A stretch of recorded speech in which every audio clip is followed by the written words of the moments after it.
কেমন হয়েছে রে? দারুণ।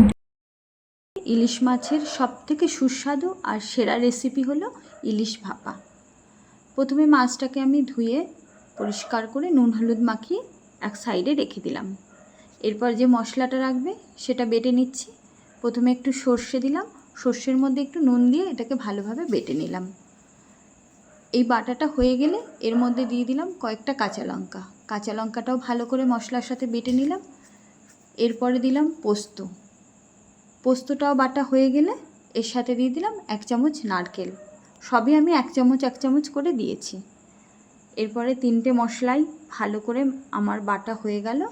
মশলাটা বাটা হয়ে গেলে আমার ম্যারিনেট করা মাছটা যে ছিল তার মধ্যে মশলাটা তুলে নিলাম। এবার উপর থেকে দিলাম একটু নুন, একটু হলুদ, একটু সামান্য চিনি আর কাঁচা তেল। এটা দিয়ে ভালো করে মাছটাকে মেখে নিলাম।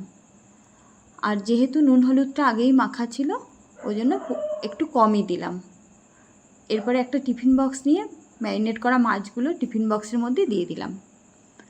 একটু জল নিয়ে প্লেটটা ধুয়ে সেই মশলার জলটাও আমি টিফিন বক্সে দিয়ে দিলাম। আলাদা করে কোনো জল দেব না, এতেই মাছটা রান্না হবে। এরপরে দিয়ে দিলাম মাছটার উপর একটু কাঁচা তেল ছড়িয়ে আর বেশ কয়েকটা কাঁচা লঙ্কা দিয়ে দিলাম।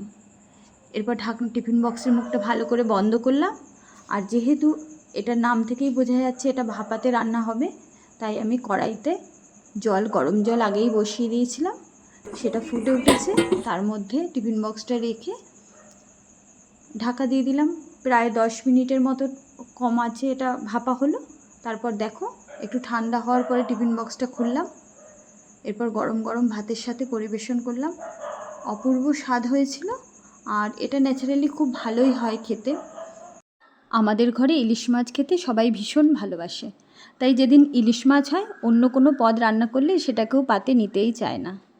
তো আমার মতো তোমরা কে কে ইলিশ প্রেমী আছো জানিও। আর সবাই ভীষণ ভালো থেকো। আবার পরবর্তী কোনো ভিডিওতে তোমাদের সাথে দেখা হবে।